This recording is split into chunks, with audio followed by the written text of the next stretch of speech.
My family erased me from every photo and treated me like a servant, so I used their hidden security cameras to destroy their empire forever. "Everyone, gather around." My stepmother's voice carried across the marble foyer of the Sullivan mansion. "Time for the annual family photo." I watched from my corner as they assembled. My father, in his perfectly tailored suit, my stepmother, Victoria, directing everyone into position. My stepbrothers, Marcus and Andrew, posing in their matching blazers. The photographer adjusted his lights, preparing to capture another perfect moment in the Sullivan family's carefully curated history. "Sophia," Victoria's eyes landed on me with familiar disdain. "Be a dear and adjust the curtains. The light's all wrong." At 28, I was still being treated like the help instead of family, but I didn't argue. I simply nodded and moved to the windows, knowing I wouldn't be invited into the frame. I hadn't been part of a family photo since I was 8 years old, since Victoria had married my father and decided the daughter from his first marriage didn't fit her vision of the perfect family. "Perfect!" the photographer exclaimed. "The Sullivans really are America's perfect business dynasty. If only they knew." Behind my quiet exterior, I smiled slightly. They had no idea that the security cameras recording this moment, like every moment in the Sullivan mansion, belonged to my company. No idea that their perfect facade was being archived on my servers. Every secret and lie cataloged and time-stamped. 20 years of exclusion had taught me something valuable. The best place to observe is from the shadows. It started the day Victoria moved in.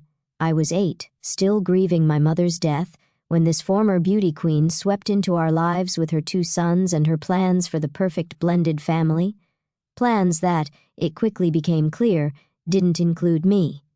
First came the accidental exclusions from family events, then the separate dining arrangements. I wasn't ready for formal family dinners. By the time I was 12, I was essentially living in the guest wing, attended by staff but otherwise forgotten. My father, consumed by running Sullivan Enterprises, didn't notice or didn't care. He was too busy grooming Marcus and Andrew to take over the company, too enchanted by Victoria's social connections to see what was happening to his own daughter. But being invisible had advantages. No one noticed when I started spending time with George, the head of mansion security. He taught me about camera systems, access controls, the invisible web of technology that protected the wealthy. No one cared when I chose to study cybersecurity in college instead of business like my stepbrothers. "At least she's learning a trade," Victoria had sniffed when I announced my major. "Someone has to manage the help." I graduated summa cum laude. No one from my family attended the ceremony. That same year, I founded Sentinel Security Solutions, though not under my own name. The company documents listed Sarah Chen as the founder and CEO.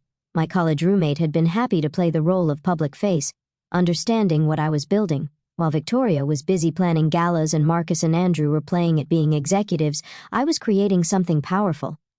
Starting with small contracts, Sentinel Security built a reputation for excellence and discretion. The wealthy love their privacy, and they'll pay handsomely to protect it. Within 5 years, Sentinel was providing security for half of New York's elite, including through a series of shell companies and subsidiaries, the Sullivan family. Victoria herself had insisted on upgrading the mansion's security after a series of high-profile home invasions in their social circle. She never looked closely at the company's ownership, never questioned why their bid was slightly lower than competitors. And so I watched every meeting, every private conversation, every backroom deal, all captured and stored on my secure servers. I saw Marcus embezzling from the company accounts, Andrew's drug habits and gambling debts, Victoria's secret meetings with business rivals. Most importantly, I saw my father's transformation from respected businessman to willing participant in corporate fraud. The perfect family's perfect facade was built on lies, corruption, and stolen money. And I had proof of all of it. "Sophia!" Victoria's sharp voice pulled me from my thoughts. "Stop dawdling with those curtains. We have guests coming for the foundation dinner." The foundation, Victoria's pride and joy, the Sullivan Family Charitable Foundation. On paper, it supported children's education. In reality, it was a sophisticated money laundering operation. The security cameras had captured plenty of evidence of that, too. Yes, Victoria, I said quietly, adjusting the curtains one final time. As the photographer packed up his equipment, my phone buzzed with an alert from Sentinel's monitoring system. Another suspicious transfer from the Foundation's accounts. $3 million moved through a series of shell companies before disappearing into an offshore account. I added it to my growing file of evidence. The question wasn't if I would expose them, but when.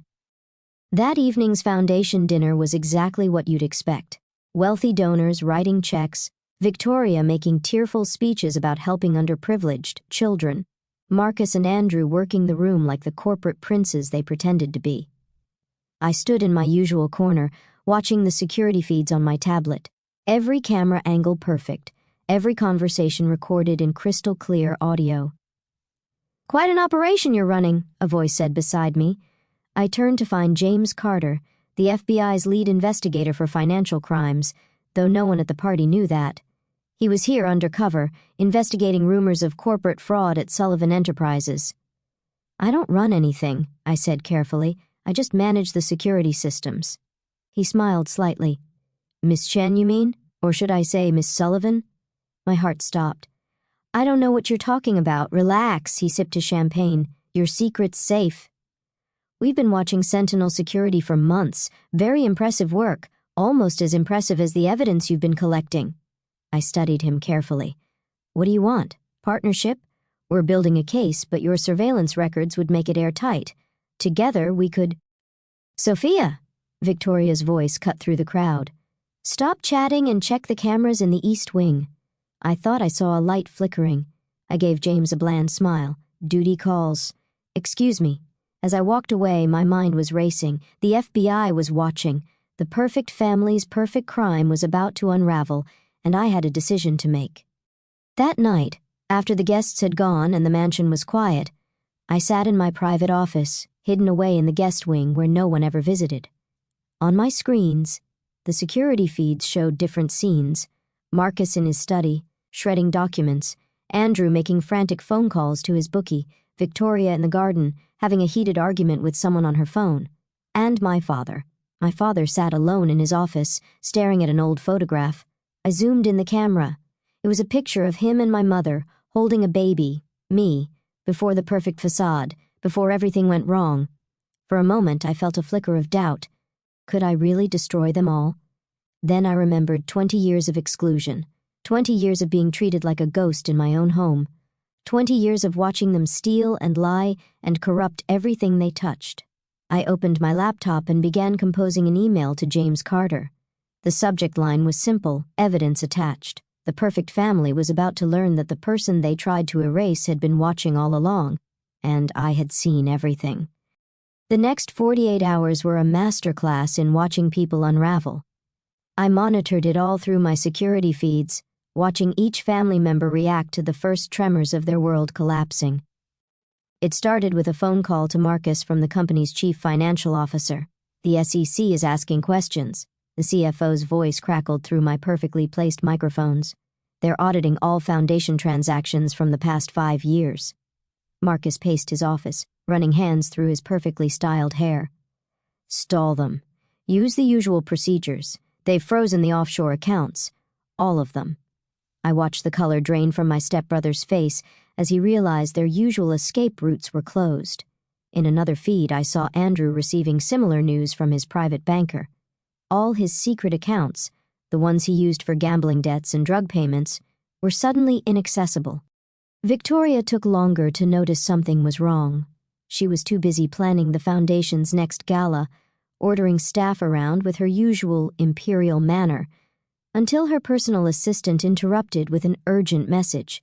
"Mrs. Sullivan, the New York Times is on the line. They're asking for comment about allegations of money laundering through the Foundation." I zoomed in on Victoria's face just in time to catch her perfect mask crack. For a split second, real fear showed through. My father was the last to know. I watched through the camera in his office as Marcus burst in, waving his phone. "Dad, we have a problem. Someone's talking to the feds. Someone who knows everything." For the first time in years, I saw my father look old, tired. "What do you mean, everything?" "The Foundation, the offshore accounts, the fake contracts, all of it. They have documentation, video recordings, audio files. My father's eyes narrowed. Video recordings? From our own security systems? Marcus was practically shouting now. Every meeting, every conversation, it's all been recorded.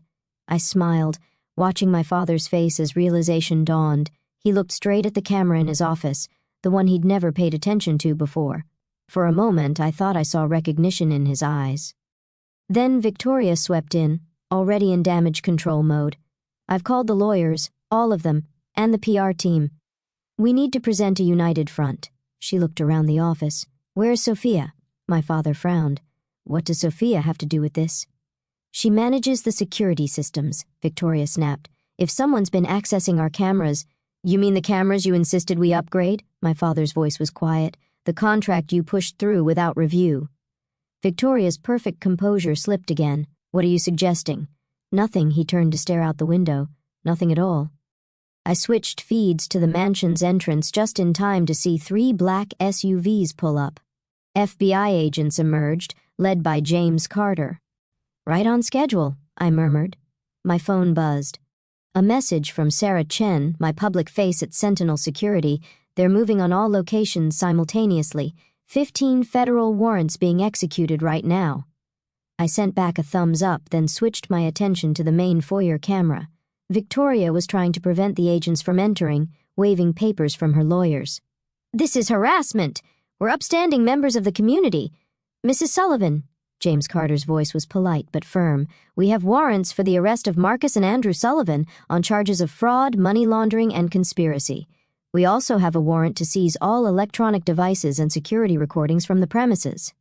Security recordings? Victoria's voice rose an octave. But those belong to Sentinel Security. You can't actually— Carter smiled slightly. We have full cooperation from Sentinel's CEO, Ms. Chen. Or should I say— He looked directly into the nearest camera, Miss Sullivan. The silence that followed was deafening. I watched Victoria's face as she processed what he'd said, as she finally understood who had been watching all along. No, she whispered. That's impossible. She's nothing. She's no one. She, my father said quietly, is my daughter, the one you told me to forget. I switched feeds again, watching as agents led Marcus and Andrew out in handcuffs. My stepbrothers were shouting about lawyers, about family loyalty, about how this must be some mistake. But my attention was on my father. He stood in his office, staring at that old photograph again. Then he did something that surprised me. He walked to the camera and spoke directly into it. I'm sorry, Sophia. I should have seen what was happening. Should have protected you. He paused, then added softly, Your mother would be ashamed of what I've become. For the first time since I started this, I felt tears in my eyes. My phone buzzed again. Another message from Sarah. They found the Foundation's real books. Victoria is being arrested too. I watched through the cameras as they led my stepmother out. Her perfect hair was mussed, her designer outfit wrinkled. She was crying, mascara running down her cheeks. This is your fault, she screamed at my father. You and your precious first wife's daughter. We gave you everything. The perfect family, the perfect image. Perfect, my father's laugh was bitter. We destroyed the only perfect thing I had, and now we're paying for it. I switched off the feed, letting my screens go dark. 20 years of watching, waiting, and recording had led to this moment. The perfect family's crimes were exposed. Their empire was crumbling. But as I sat in my hidden office, listening to the chaos below, I realized this wasn't the end. It was just the beginning, because I had one more card to play, one final revelation that would change everything. And this time, I wouldn't be watching from the shadows. This time, I would step into the light. The Sullivan mansion felt different without the perfect family. Empty rooms echoed with memories. Security cameras watched silently as federal agents boxed up evidence of 2 decades of fraud. I sat in my father's office, now my office, reviewing the final piece of evidence I hadn't turned over to the FBI. A video from 15 years ago, captured by the old security system, the one Victoria had insisted on replacing with my company's equipment. On the screen, my father and Victoria stood in this very room, arguing about me.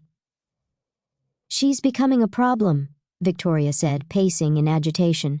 She's too smart, Asks too many questions. She'll figure out what we're doing with the foundation." My father looked tired, already beaten down. "She's my daughter, Victoria, my only link to Catherine." "Your dead wife isn't here anymore," Victoria snapped. "I am, and I'm telling you, either the girl goes to boarding school or our arrangement ends. Choose." I watched my father's face as he made the choice that would shape all our lives. "I'll make the arrangements." 2 weeks later, I was shipped off to a boarding school in Switzerland, the perfect solution. Far enough away that I couldn't interfere with their schemes, but expensive enough to maintain the family's charitable image. What they hadn't counted on was that my exile would give me exactly what I needed: distance, perspective, and time to plan. My phone buzzed. James Carter calling. "The DA is offering deals," he said without preamble. "Marcus and Andrew are ready to flip on Victoria. They're claiming she masterminded everything." I smiled. "And the evidence I sent this morning? Game changer. Victoria's lawyers are already reaching out for plea negotiations. The evidence in question was devastating. Videos of Victoria meeting with known money launderers, audio recordings of her threatening employees who asked questions, paper trails showing her systematic looting of the foundation." "What about my father?" I asked quietly. Carter sighed. "He's cooperating fully. His lawyer thinks, with his age and health, he might avoid jail time. But the company will need new leadership." I finished because that was my final card, the one I'd been holding back until now. While Victoria had been busy destroying the family's legitimate business, I had been quietly buying shares through various shell companies. Combined with my father's shares, which would be forfeited under the plea agreement, I now controlled 51% of Sullivan Enterprises. The prodigal daughter wasn't just back. She owned everything. A knock at the office door made me look up. My father stood there looking older than his 65 years. "The FBI said I'd find you here," he said softly. I gestured to the chair across from me. He sat down heavily, his eyes moving to the security camera in the corner.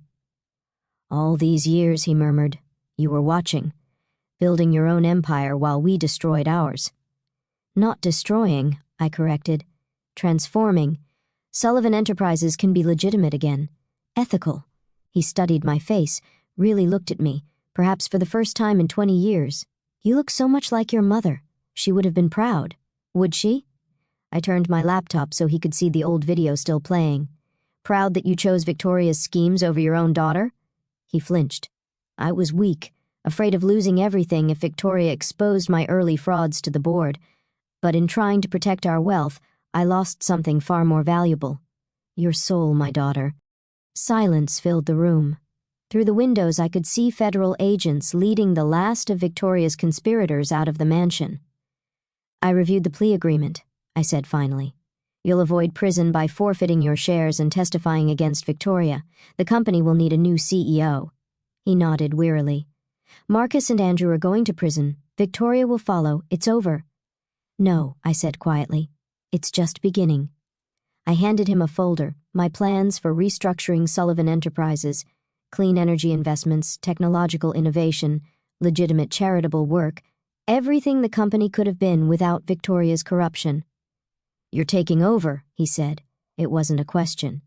"I hold controlling interest now. The board votes tomorrow, but it's a formality. The real question is, will you help me?" He looked surprised. "You want my help after everything?" "Not as CEO, not even as an executive, but as my father." I met his eyes. "If you're ready to be that again." For the first time in 20 years, I saw tears in his eyes. "I don't deserve a second chance." "No," I agreed. "But I deserve a father, and this company deserves a chance to be something better than what Victoria made it." The next few weeks were a whirlwind of change. Victoria, facing overwhelming evidence, accepted a plea deal, 20 years in federal prison. Marcus and Andrew got lighter sentences in exchange for their cooperation, but they would still spend years behind bars. The board voted unanimously to accept my leadership, especially after I presented evidence that Sentinel Securities' profits could help offset the losses from the foundation's collapse. My father, true to his word, took a humble role as an advisor.